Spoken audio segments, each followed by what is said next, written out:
Hi. Hello. Hi, Amanda. Hi.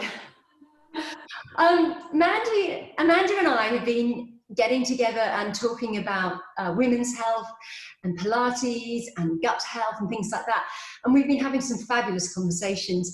But one we had recently was just all about reducing like anxiety and stress, and what we can both do in our modalities of nutrition and Pilates to just really help a person, especially at the moment, because so many of the people we're seeing in my clinic and in Amanda's Pilates studio, or virtually seeing, there's a lot more stress and anxiety out there. So we had this fabulous conversation recently about it, and we just felt we wanted to share it with you. So I am going to introduce myself very briefly, if you don't know me already, and then Amanda will introduce herself, and then we'll talk through with you about what it was that we felt would make a difference. Small things, easy things. Well, I'm Emma Ellice-Flint, and I'm a nutritionist and a nutritional therapist. I practice currently in the UK and work with the Newson Health Clinic there. And I was a chef in Australia, actually, and I was just trying to investigate more about health, and so I did a degree about 10 years ago in nutritional therapy and nutritional medicine. And so I've arrived now here in the UK teaching online a lot about nutrition and health and how it impacts everything to do with our life, not just our physical body, but our mental health. And I run workshops and have private clinics. And so Amanda, here we go, who's my fabulous Pilates teacher, she'll tell you a little bit about her journey to this point. Thanks Emma. I am a Pilates teacher. I trained with Body Control Pilates back in 2005, I think it was.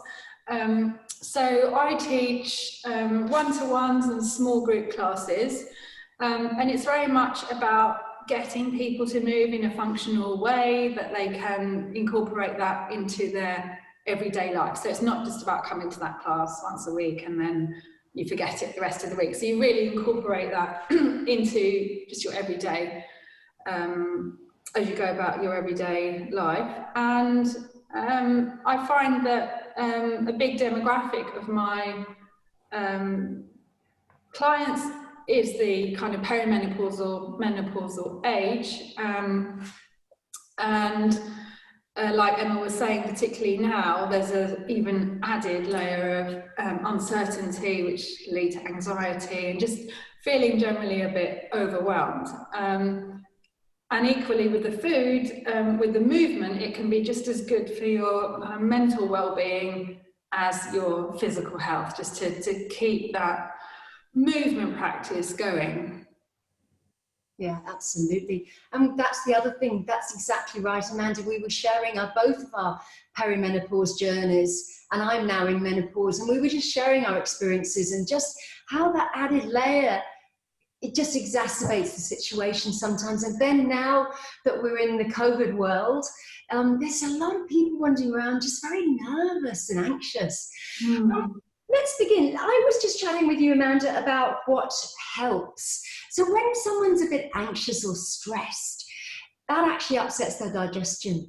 And funnily enough, what happens is that stress that might go on, or that anxiety feelings, that actually reduces our digestive enzymes.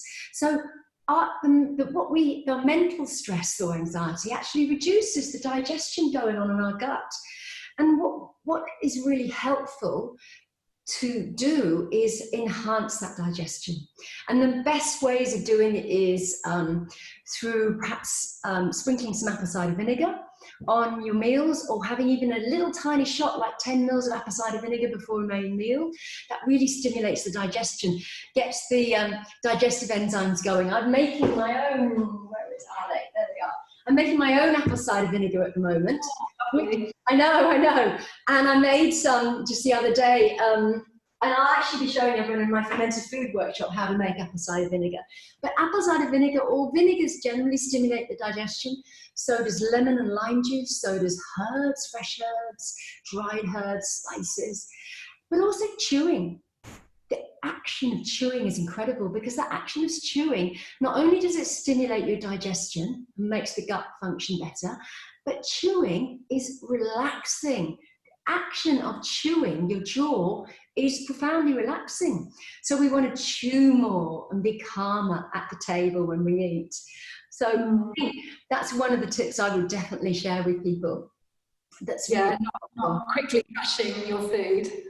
Absolutely. And Amanda, you were talking to me about some things that you certainly find in Pilates movement that really helps. So can you share that with us? Yeah, so just as you've mentioned about the jaw and chewing, Emma, something that I notice a lot is that people hold tension a lot around the jaw. So often in a class, and I didn't mention at the beginning that my classes are largely online at the moment. So even if you're not in East Sussex, where my studio is, people can find me online and join one of the online classes. But yeah, carrying a lot of tension around the jaw is quite common. So when we come to lying on the mat, lying on your back, and that is called the relaxation position, where you're just meant to let everything kind of go and just let go of any unwanted tension. I do bring their attention to their jaw, because often people can be kind of clenching their teeth and just really quite tense around there. So just letting that go. But the breath can be really helpful in, well, breathing efficiently is of course really good for enhancing your Pilates movement. But just breathing in terms of resetting your system and just calming everything down can be so helpful. So we could do that now, if you like. I can talk you through that. So you can either lie down if you want to be completely relaxed, just lying on your back with your feet planted into the floor and knees bent. You can easily do this standing, sitting on a chair, but I'll do this for now, just seated. And however you're comfortable to sit, so you can be cross-legged or just legs out straight, however you're comfortable. If you are in a seated position, just want to be careful that you're not dropping back to your pelvis. So you're not, for example, making your legs straight and not able to hold that position. So just be in a comfortable seated position. If you want cushion under you, that's fine. You want to have a sense of your sitting bones, those bony parts in each bum cheek, really dropping down into the chair or the mat. So you've got that sense of grounding down, and then trying to lift up through your pelvis and spine and out through the crown of the head. So as if you have a heavy book on your head and you're trying to just press that up as your sitting bones are pressing down. So that alignment, just that sense of lifting up, can just also help to get a bit more space to breathe around your rib cage. Arms can just relax comfortably, and let your shoulder blades go down the back. So we don't want them up here. Sorry, equally, you don't want to force them down your back, just let them glide down. And you're going to take a fairly deep, slow breath in. So for about a count of 5, I would breathe in. And then breathing out for a count of 5. And just keep that going. So you're breathing in, 2, 3, 4, 5, and out, 2, 3, 4, 5. And you want to try and think of directing your breath into the sides and back of your rib cage. So rather than breathing shallowly up here into the chest and shoulders, keep the shoulders relaxed. You can think of your rib cage a bit like an accordion. It's going to expand out to the sides and back as you breathe in, filling your lungs with air. And as you breathe out, the ribs close back in. And it can be helpful just to hold the rib cage here, or like this, so you can feel your ribs. And breathing in, feel your ribs expand into your hands. Breathing out, the ribs close And if you really want to try and connect with that breath, it can be helpful to shut your eyes so you can really focus on where you're sending that breath low down into your lungs, expanding the ribs out to the sides, into the back. And if you're not used to doing this kind of lateral thoracic breathing, you might not feel much movement in those intercostal muscles, not much movement in the rib cage. It's just something to be aware of and start to work towards. And you keep that sense of the sitting bones dropping down into the ground or the chair, and the crown of the head lengthening up, so your spine is long and you've got space to breathe.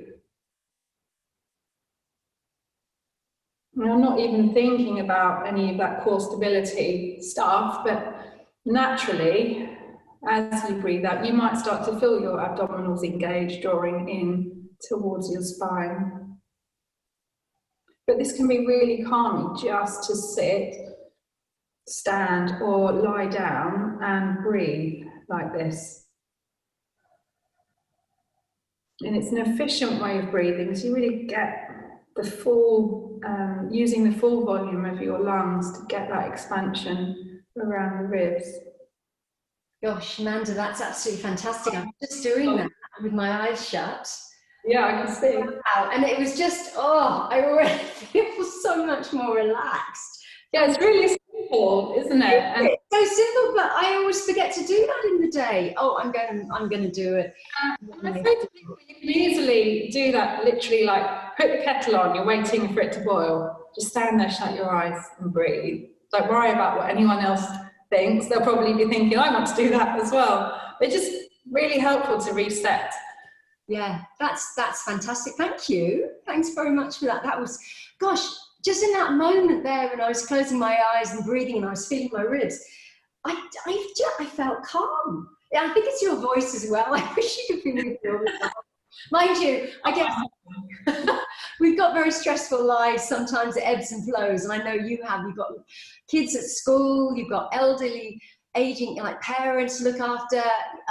You have a flourishing Pilates studio, even if it's virtual most of the time. It's just, whoa, you juggling away. So anyway, Amanda, I wanted to share with you another thing. When we were talking about food before, I was thinking through about anxiety and the fact that what goes on in our gut, and in fact inflammation in our body, how it really affects our mood and things like that.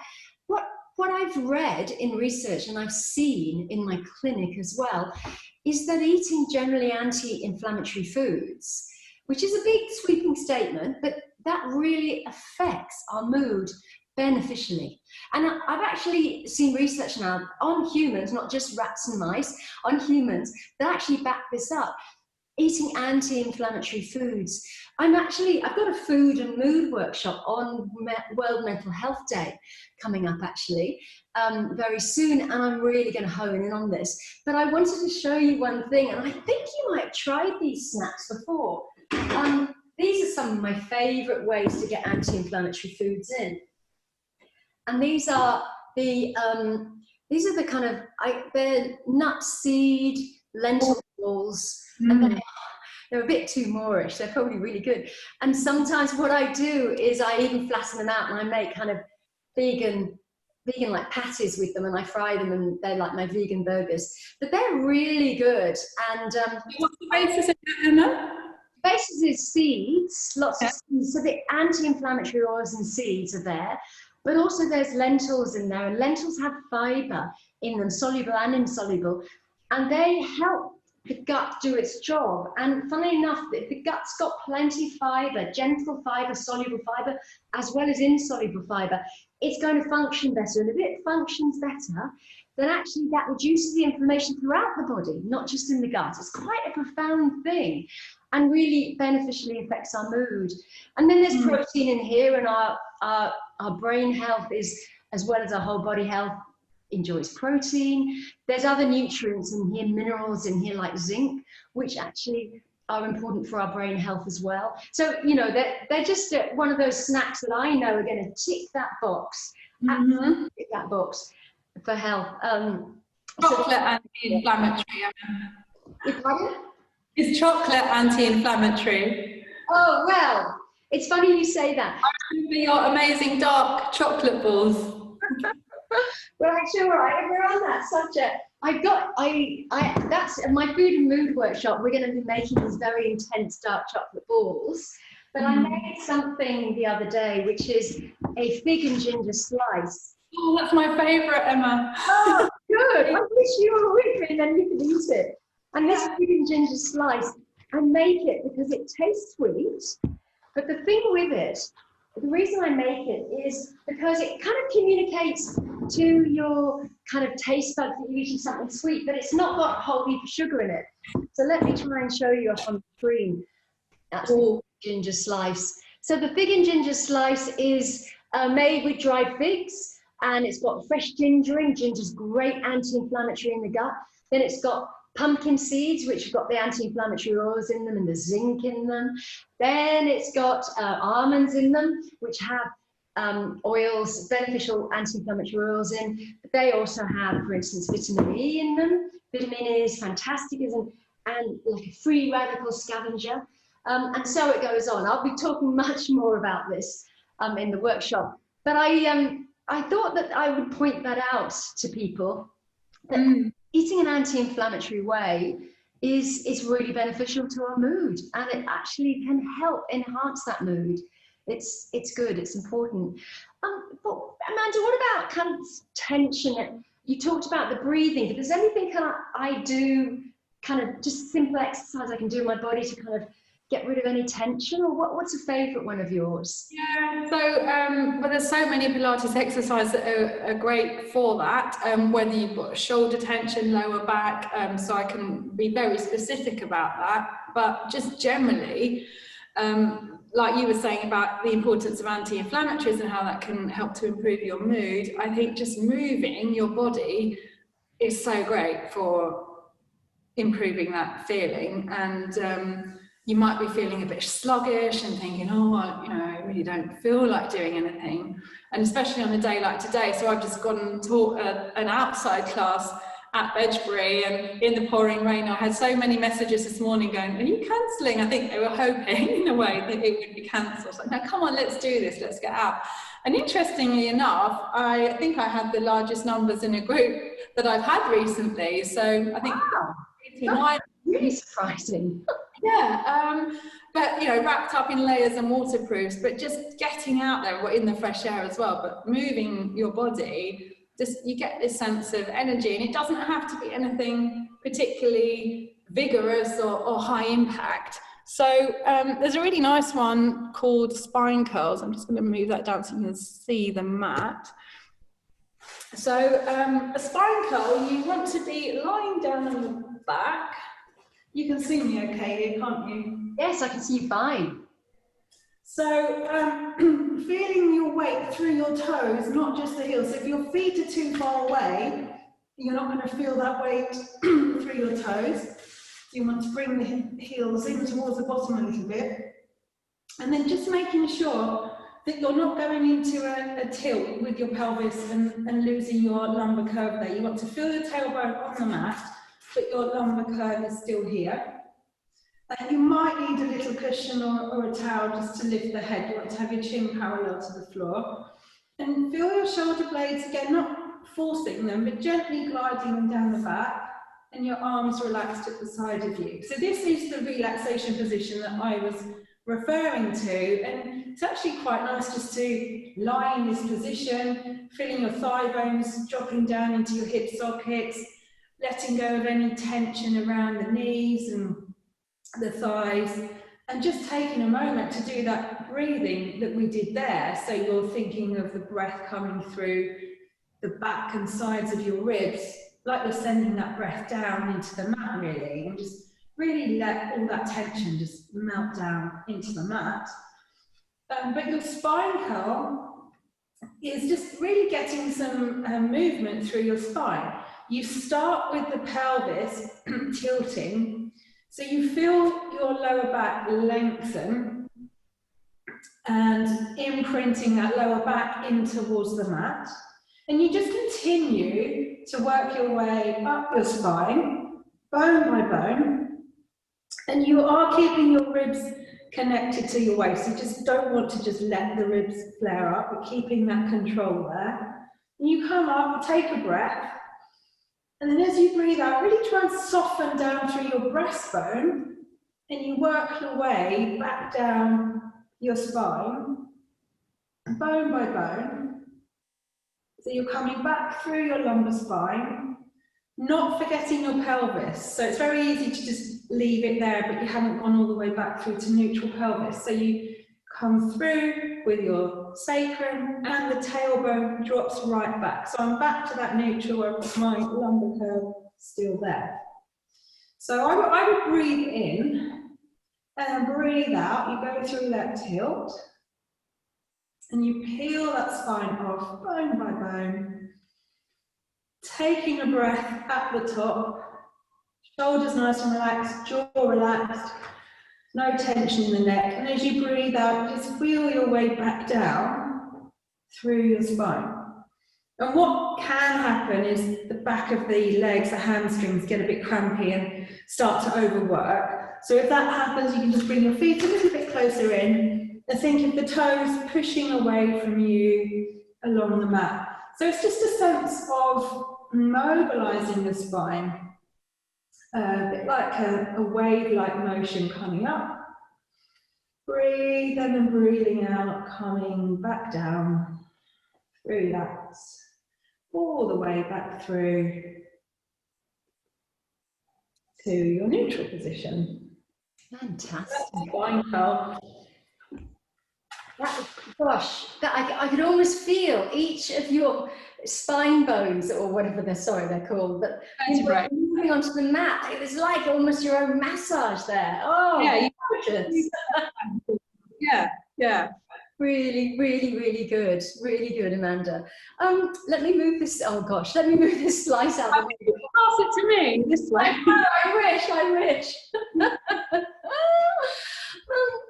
I think there was just one other thing I wanted to mention. I mean, I could go on for ages, which is why I run a workshop about food and mood. But one of the things that is so fundamental, I think, and I think we hear about it too often in, just in the news and in like magazines or whatever, wherever. And we hear about green leafy vegetables. And we hear about them so much that I think everyone's become a little bit glazed about eating them and don't realise their profound goodness for our bodies. I really feel that everyone should eat a green leafy vegetable every day. Now, the thing is, people think, oh, okay, well, that means I've got to have spinach every day. Well, hang on. I was just going to sort of say, to those of you who are listening, just don't think of spinach as the only green leafy vegetable in the UK, say, or wherever you're listening from. And this is kale, which I'm lucky enough to have growing in the garden. It's very forgiving. I'm always plucking off leaves from it and it kind of comes back up. There's kale and there's chard, and then there's other green leafies, like there's the tops of carrots and the tops of beetroot. Eat those. Can you include herbs in that, Emma, like coriander, parsley? Yes, exactly, you see. So what people don't realise is green leafy vegetables are also leafy herbs like basil and coriander. And they're fantastic. They're fantastic for our bodies. Then there's watercress and rocket and things like that. So green leafy vegetables, there's quite a big list. And then there's bok choy and choy sum and Chinese broccoli and things like that. And so I think it's important for people to not forget it, because eating green leafies every day is incredibly good for our mood and our mind and our brain health. And I'll be going, as I say, I'll go into more details about that in my workshop. But it's really, really good. Plus it has things like vitamin B12 in it, which is really important for our mood, as well as other actions in our body connected with, for instance, energy. And so I really wanted to bring it home to people how important these green leafies are. They're every day. One of them every day, or more than one every day. And better still, if you can just take some of these greens chop them up and saute them in a little bit of extra virgin olive oil, because actually then you absorb many more of the nutrients from them than if you had them. There used to be a craze, do you remember, people would take the leaves of kale and they call it bruising them. Yeah. Very funny. And I guess you got rid of the kind of sometimes big kale, these are a little bit chewy, and this is quite young kale, so I'm all right. And they would bruise it, and then they'd make a salad out of it. And look, that's nice. It did certainly taste better than the raw, unbruised kale. But in fact, if you take that kale and you toss it in a fry pan with a little bit of extra virgin olive oil, you might add garlic and onions and whatever else into it, and that adding it and cooking it slowly like that in a pan means that you absorb all those beneficial nutrients in here. So the phytonutrients and the vitamin A and B12 and things like that, you absorb them far more easily in your gastrointestinal tract. So it's really good. It's really important. That's more beneficial than having it raw, you're saying? Yes, much more. Herbs seem to be a bit different because you chop them up generally and they're okay. But generally green leafy vegetables, much better to just lightly cook them or lightly wilt them. And then you absorb the nutrients. Really great for our mood, so beneficial. Anti-anxiety nutrients in these, yeah, definitely. Yeah. I have been trying to eat more of those, get them in to every meal actually. Yeah, I know. It is something you just kind of have to get into the habit of. And then you kind of wouldn't be without a day without some sort of green leafy something. No, because actually they have a lot of flavour, don't they? So they make They do. Especially I find when I saute them with a little bit of garlic and olive oil, I think that's actually delicious now. My taste buds are so used to it, and I crave it now. Yes. Yeah, I think it is. Really definitely adapt, don't they? Yes, absolutely. Now, Amanda, have you got one last movement or something you just want to share with everybody? Yeah, I was thinking of showing you the arm opening exercise, because I know you were mentioning about upper body tension, and this is just really nice for opening out the chest. I mean, we spend so much time looking down at our phones or sitting at a computer, whatever we're doing, we're quite often in this kind of hunched over position. So it's really nice to open out here. Again, think about that breath going into the ribs to help calm your system. So I'm just going to angle that down slightly again so you can see me.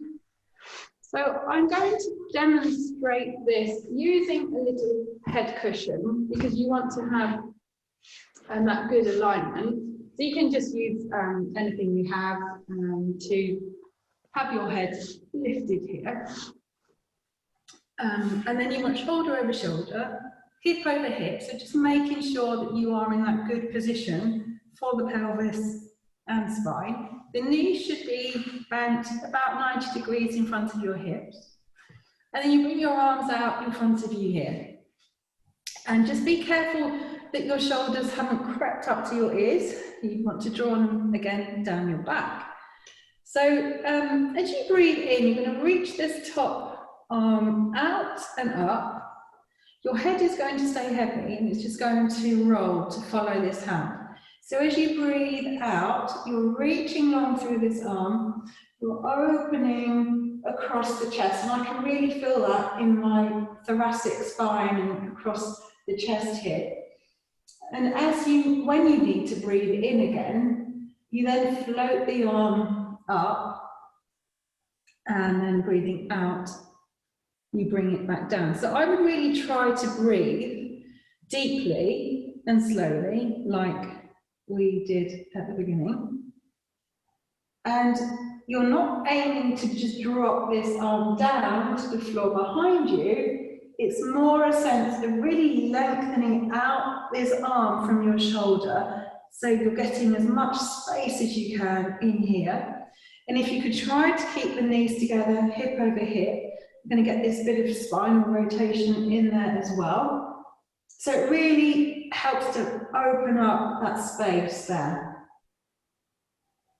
And then you come back down. And actually, this is a nice exercise to do, even before you get out of bed in the morning, if you've got enough space, just move your partner out of the way, and just to open in here, get a little bit of movement going through the upper back. And then you would obviously roll over and do the same to the other side. So that's arm openings. And if you don't have anything to hand for your head, you can always interlink your fingers, and you've made this support for your head. And you would do the same thing, just leading with your elbow. And you roll your head in your hands. Again, you're really trying to soften across those collarbones and open up in the chest without lifting your head. So just let your head roll naturally. That is actually one of my favourite exercises. That's just fantastic. Thank you. Actually, one of my favourites as well. I do that, I think, at every Pilates class I attend of yours. We do that, I'm pretty sure. Try and get that in, yeah. And opening up there, oh my gosh. Yes, I might go away and do that too. That's fantastic. Amanda, thank you. That was great talking to you, Emma. That's all right. I think we could talk on for ages, and I know we've talked about headaches, and I think we might do another one of these with the theme of headaches and how to help reduce headaches. That would be good, and we'll also look at perimenopause as well. Yeah. Bone health. So definitely bone health. We'll do a lot on both health. We've already been collaborating on that, and hopefully we'll have a kind of an ebook together to share soon, if I can kind of hurry up and finish off my writing. So yes, there's a lot coming up. Excellent, Amanda, thank you. And I hope everyone listening here is enjoying it. We'll put some notes in with the video of where to reach Amanda, where to reach me. I'll put a link to the recipe for these lovely seed balls, which are very anti-inflammatory, and we'll just put some stuff in the notes for you. You can see how to get hold of us. Okay. Yeah. And I'm going to be thinking about those chocolate ginger, lovely looking things now. I know. Go away and eat some. Oh well. Make some this weekend with your kids. Yeah. It's like the healthy version of a rocky road, isn't it? I can say this is kind of a rocky road, children. Just try it. Absolutely right. I agree. Brilliant. All right, great. Okay, see you soon, Amanda. Bye. Bye.